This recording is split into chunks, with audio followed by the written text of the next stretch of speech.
Hey, Mama. So today I'm answering a question I received from one of the mamas inside of the Social Media Detox Club. She actually had a few questions around like emailing your list once they are like done going through your welcome sequence. But her main question was, what is your process for writing emails once your subscribers finish going through your welcome sequence? So I'm going to be sharing some tips on what to send your email list, as well as answering a few of her other questions. They're all related. So they were really good questions, and I thought it would be really cool to bring it here on the podcast. Okay, let's jump into today's episode. Hey, Mama. Welcome to Marketing Without Socials for Moms, the go-to podcast for moms in business who want to stop relying on social media to build their business and build it in a way that fits their current season of life. I'm your host, Andrea Singletary, a wife, mama of two, and visibility strategist for moms. Each week, I'm giving you the inside scoop on how to increase your visibility, leads, and sales through podcasting, email marketing, and collaborations. Ready to truly make social media optional in your business? Grab your chai tea latte and let's dive into today's episode. Okay, so we're going to tackle the first question. So what is your process for writing emails once your subscribers finish going through your welcome sequence? So I follow two methods for email marketing. So I have three types of emails that I send my list each week, and I have content pillars that I follow for planning my email content. So the three types of emails I send each week are hard sell emails, a soft sell email, and then like a pure values engagement email. So the hard sell email is basically just a pure sales email, meaning it is crystal clear that I want them to click the link to go to the sales page for my offer. I also do a soft sell email. So in that email, I will either, like at the end of the email, I have like the different ways that they can work with me, which I typically include that in all of my emails. But I will mention like the offer, but it's not like my main call to action. So to kind of give an example, I recently sent an email to my list about my latest podcast episode, the episode that I did on podcast sales funnels. And in that email, I mentioned that I support them with creating their own podcast sales funnel inside of my Podcast with Strategy offer. However, the main call to action was for them to go listen to the new podcast episode. So that's kind of like my soft selling strategy. And then for like my purely value engagement email, these are emails where I educate them. I drive them to other pieces of content. So like my emails that I do that are like focused solely on the podcast, or maybe like I'm sharing like my latest blog. These emails will also be like ones around shifting their mindset around a specific thing, driving them to free resources, asking questions to encourage engagement, using polls, sharing personal stories, all of that.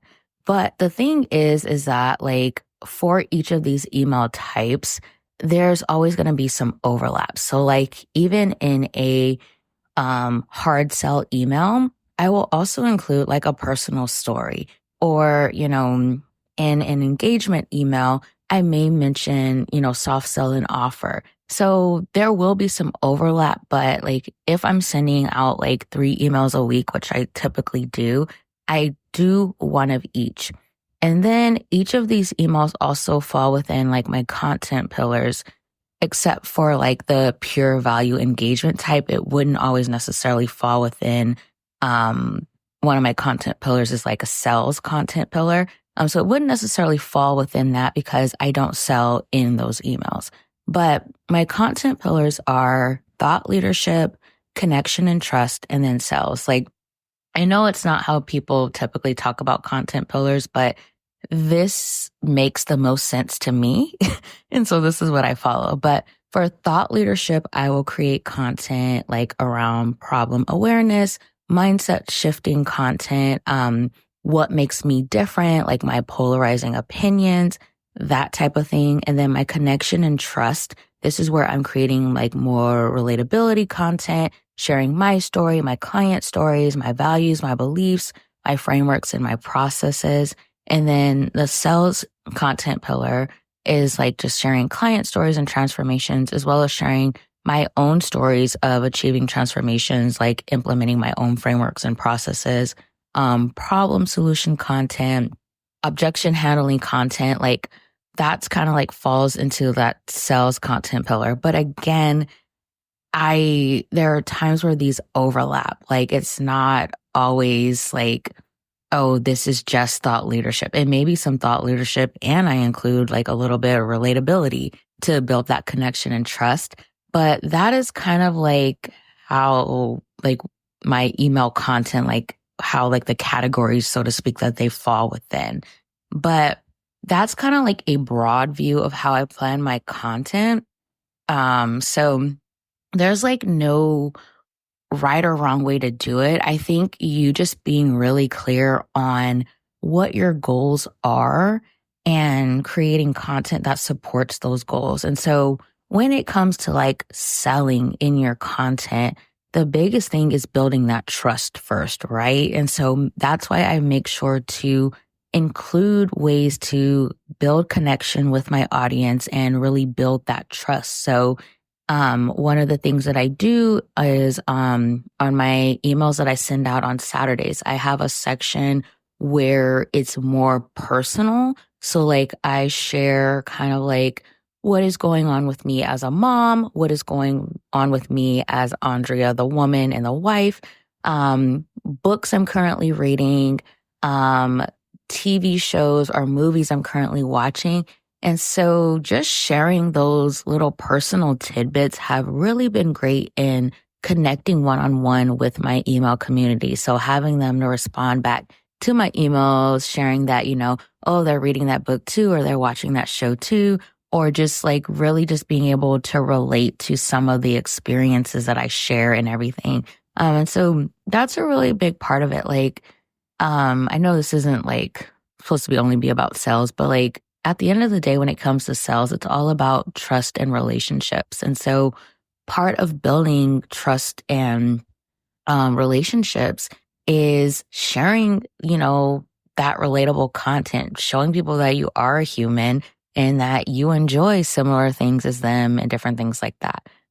So to kind of move on to the other questions that this mama had asked me. So she asked a couple of questions that I feel like will give you a deeper view of my content planning for email marketing. So she asked if I'm using templates mainly, and then how I'm generating my ideas and what inspires me the most when it comes to my email marketing. So when it comes to whether or not I use templates, so I am part of Jenny Roth's Email Insiders membership. It's an email template membership. I've talked about her and I talked about her membership on the podcast, it is a phenomenal membership. However, I don't really use the templates. I joined her membership over a year ago and I would rely on those templates, but now I don't really need them. Like I'm in a place now where I have a really good groove and flow when it comes to my email marketing. And even just planning out my content and writing the emails. I've kind of, how do I say this? A lot of the standard email marketing, email copywriting rules, I've kind of tossed them out the window and I do what works for me. Now, this isn't to say that I throw them all out the window. There's certain things that I do follow, in order to achieve the results that I desire. But I found that really just showing up as my authentic self in my emails. And when I don't follow any templates, I don't follow any specific guidelines, those emails perform the best. Those are the emails where I get the most engagement. Those are the emails where I see the conversions and everything. And so I really learned to trust myself in that sense and not really need the templates.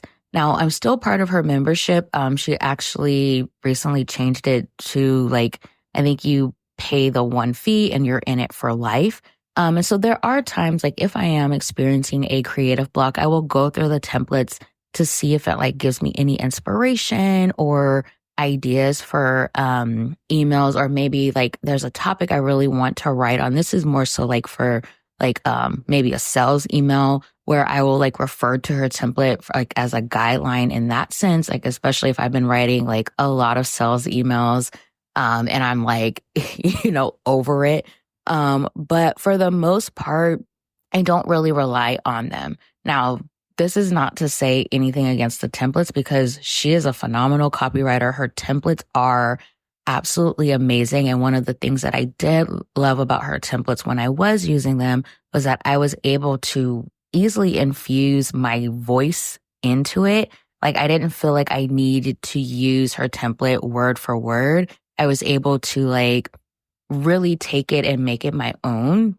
And so that's one of the things I've loved about her templates. And I've been in other email marketing template memberships, and I've found hers to be the best in that sense of I really could make it my own. And I actually, I saw results utilizing her templates and everything. So that is the answer for like the templates. I don't really use them anymore. Now, when it comes to, the ideas, like how do I get ideas for my emails? I get inspiration everywhere. So I get inspiration from conversations that I have with my clients, the mamas in my community, especially anytime someone, responds to my email or sends me a DM or anything like that. Thought-provoking questions that come up in the mastermind I'm currently in. Threads and Facebook groups are an absolute gold mine for content ideas for me. Like if I'm just scrolling threads or scrolling in Facebook and I see a question pop up where it's like related to my area of expertise, I get so many ideas. And then also just living everyday life. Like I'm inspired by my kids. I'm inspired by my husband. I'm inspired by, my parents and friends and different things like that. And so the ideas are endless. Like I kid you not. I've shared before here on the podcast about, how I use Trello, and anytime I get a content idea, I am adding it to my Trello board. If you look at my phone, like the photos saved on my phone, because I take screenshots, like if I see something on Threads or in a Facebook group, or even like inside the membership in our Slack community, when the mamas ask like a really good question, I'm taking screenshots.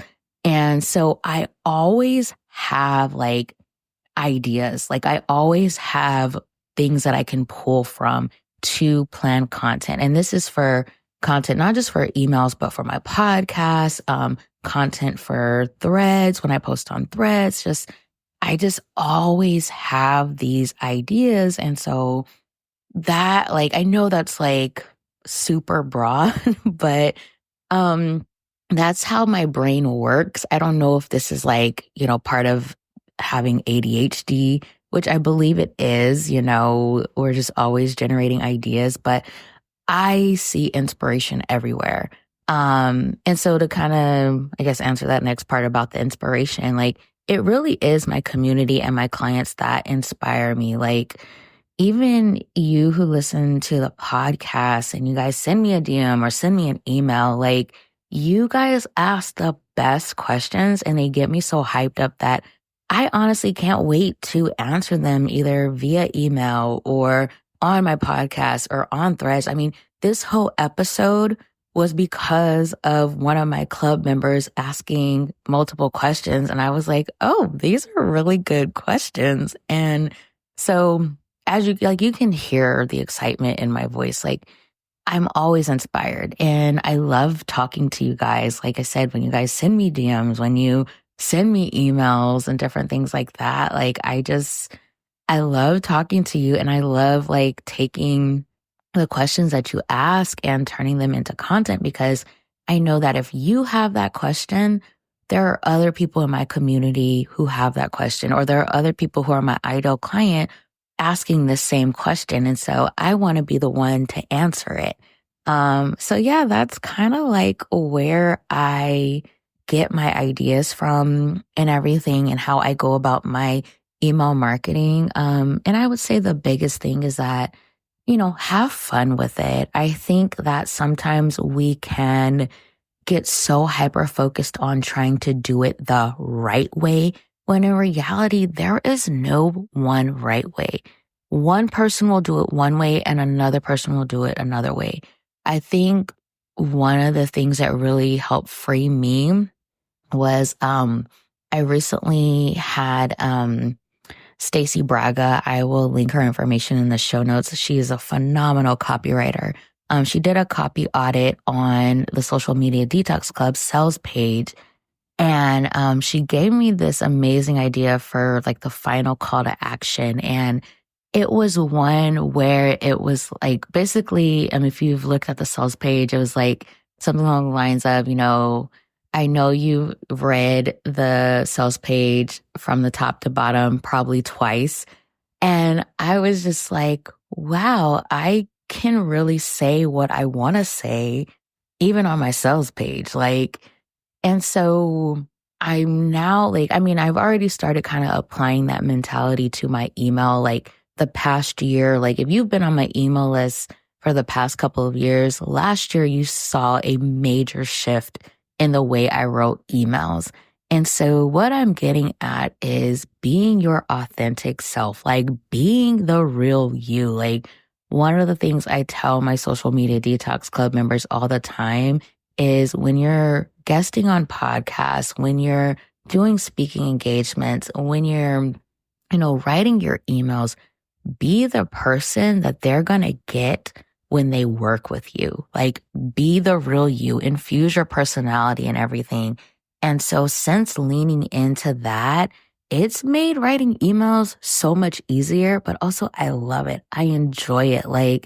I will be sitting there cracking up at myself as I'm writing these emails, or not in my head, dang, Andrea, this is good.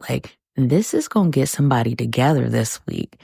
So that's kind of essentially my approach to it. And so I want to encourage you to just have fun with it.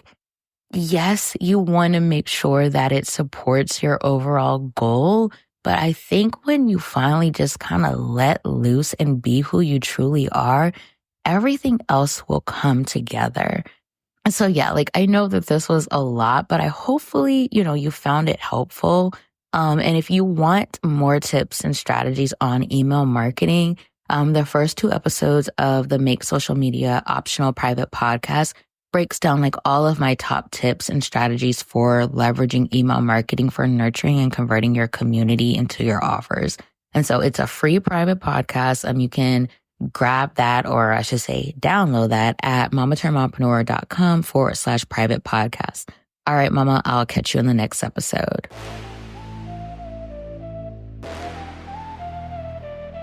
Hey, Mama. Thank you so much for taking time out of your busy day to hang with me. I would love to keep the conversation going. So head to mamaturnedmompreneur.com/marketing without socials to join my email community. I share even more tips and strategies for building a business that doesn't rely on social media and one that fits your current season of life, as well as more behind the scenes of mom and business life. All right, Mama, that's it for today, but I'll catch up with you again next week.